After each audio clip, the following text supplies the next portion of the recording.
Every day you repeat habits that seem harmless, but they are weakening your mind without you noticing. Why do some people seem to lose clarity over time? Why do they react worse, think less, and allow themselves to be influenced more easily?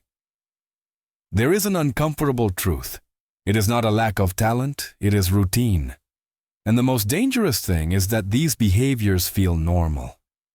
Stay, because understanding them is the first step toward regaining control of your own intelligence. For a long time, it was believed that intelligence was something fixed, determined from birth, and condemned to remain the same throughout life. That idea reassured many, but modern science dismantled it completely. The human brain is not a rigid structure. It is a living system that adapts, shapes itself, and reorganizes every day based on what you do, think, and repeat. This phenomenon is known as neuroplasticity. Every daily action reinforces certain connections and weakens others. When you practice reasoning, deep attention, or conscious learning, the brain becomes stronger. But when you repeat automatic, passive, or superficial behaviors, the opposite occurs.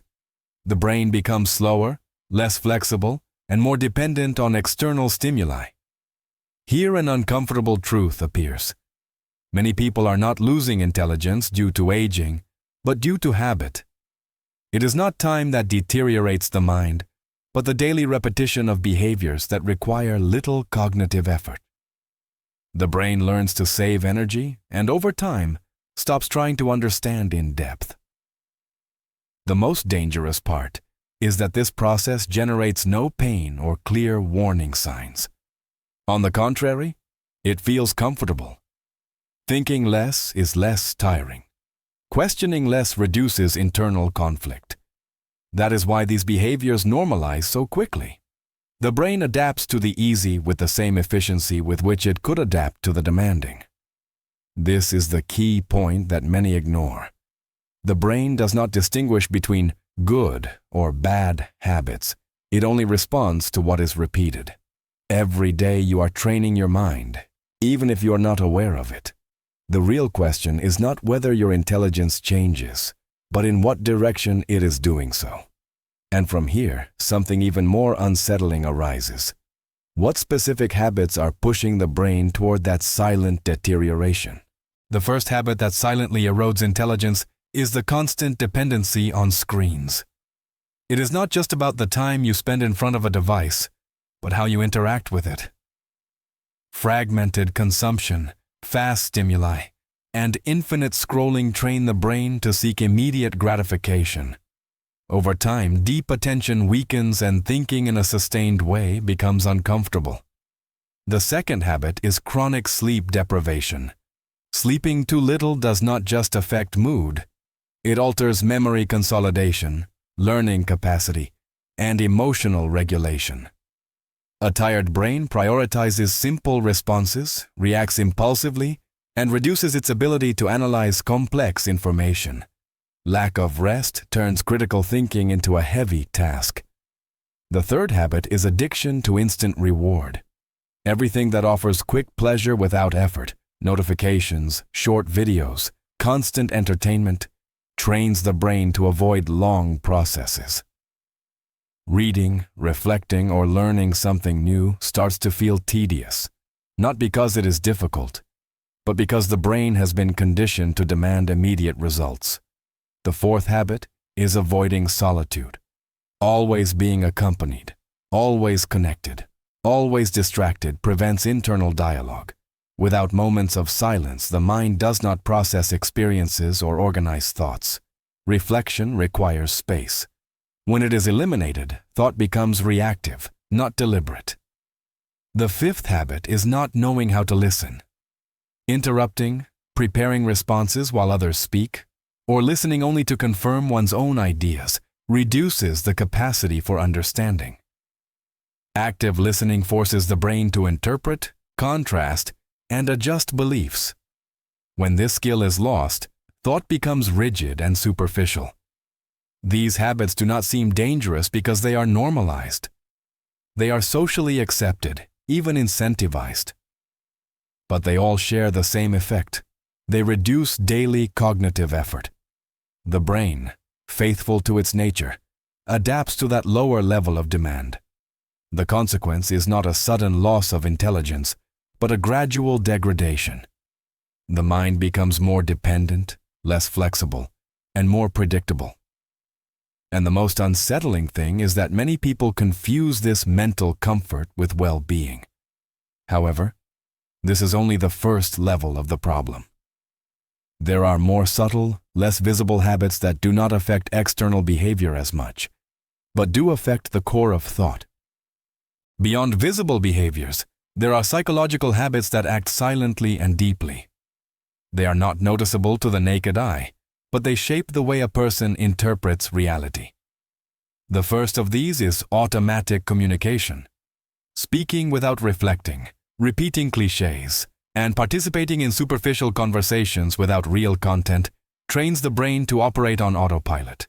Over time, thinking before speaking seems unnecessary, even annoying. This habit not only impoverishes language, but also the structure of thought. Language is a cognitive tool. When it is oversimplified, thought follows suit. Complex ideas require precise words.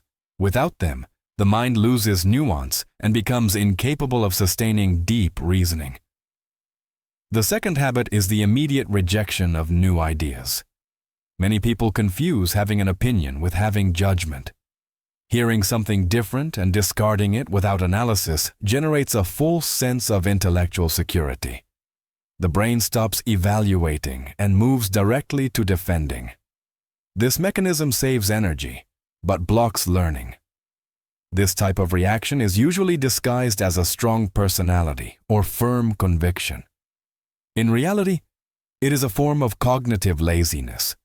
Thinking requires tolerating the discomfort of doubt. When that discomfort is systematically avoided, thinking stagnates. Both habits share the same pattern. They reduce mental effort without the person perceiving it. They do not generate external conflict. They do not cause immediate problems, but they slowly erode the capacity to reason. The mind becomes predictable, rigid, and increasingly less curious. The most concerning thing is that these habits are often celebrated socially. Speaking a lot, expressing opinions quickly, and showing immediate confidence is interpreted as intelligence. But true understanding is usually silent, slow, and cautious. And here, an even more dangerous trap appears. There are behaviors that not only reduce thinking, but create the illusion of being more intelligent than one really is. There are habits that not only weaken the mind, but also generate a dangerous illusion, that of feeling intelligent without being so in reality. The first of these is excessive confidence without substance. Speaking with certainty, using complex words, or adopting an authoritative tone can convince others, and even oneself, that understanding exists. But confidence does not replace knowledge. When doubt is eliminated, the need to verify, deepen, or correct errors is also eliminated. The second habit is cognitive rigidity. Clinging to a single way of seeing the world offers a sense of control. Not having to reconsider ideas reduces anxiety. However, this rigidity prevents connecting new information with existing information. Thought stops evolving. The mind protects itself from change, but in doing so, it becomes impoverished. The third habit is the attraction to conspiracy theories. These narratives offer simple explanations for complex realities and grant those who adopt them a false sense of superiority. The idea of knowing something that others ignore. The problem is not questioning the official version, but replacing critical analysis with automatic suspicion. Thought becomes selective and emotional, not rational. The fourth habit is superstitious thinking. Attributing events to invisible forces, signs, or mystical coincidences can be comforting. It reduces personal responsibility and offers quick answers. But this type of reasoning weakens the capacity to establish real causal relationships. The brain stops looking for verifiable patterns and accepts explanations without evidence.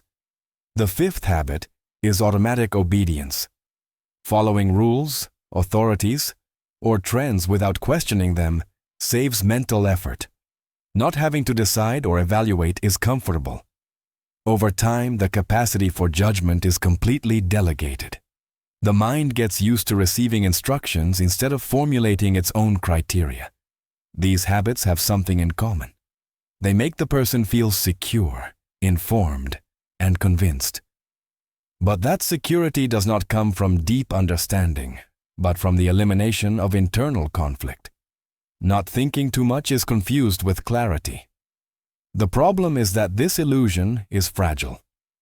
When reality demands adaptation, analysis, or flexible thinking, the mind collapses. Real intelligence does not consist of having quick answers, but of formulating better questions. And there is still a deeper level of the problem, when one's entire identity begins to be shaped by external stimuli. The capacity to think for oneself is almost completely diluted. When habits stop being simple behaviors and start to define who you are, cognitive deterioration becomes deeper. One of the clearest signs is the loss of one's own identity. Adopting opinions, tastes, and behaviors according to what the environment dictates creates a sense of immediate belonging, but weakens the capacity for individual reflection. Thinking for oneself starts to seem unnecessary. This process accelerates when entertainment replaces mental effort. It is not about resting or enjoying, but about repeating activities that do not require any progress. Playing, consuming content, or distracting oneself without any kind of cognitive challenge trains the brain to remain in a passive state. The mind gets used to receiving stimuli, not to producing ideas. Another key aspect is following trends without questioning them. Fashions offer a quick guide on what should be thought, felt, or valued.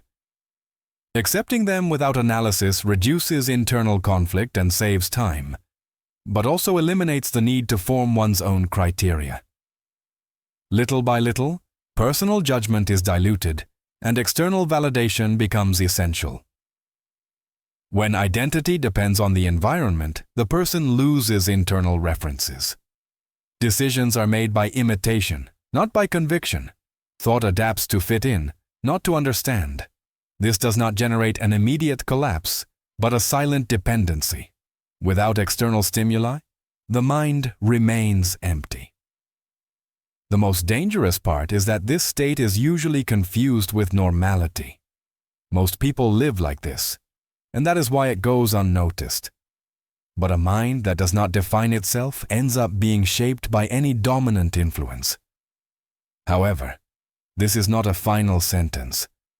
The same brain that adapted to passivity can be retrained. Neuroplasticity works in both directions. Understanding this opens up a possibility that many ignore. The hardest truth to accept is that the decline in intellectual capacity is rarely the product of chance or genetics. In most cases, it is the accumulated result of habits repeated for years. It does not happen suddenly, but progressively, almost invisibly. Precisely for that reason, it is so dangerous. The brain does not weaken because it is defective, but because it adapts to what is required of it. If the demand is low, the response will be limited. If intellectual effort is reduced to a minimum, the brain learns that it does not need to go further. This adaptation does not imply irreversible damage, but it does imply a profound functional change. Here, a key point appears that many ignore. Neuroplasticity does not disappear with time.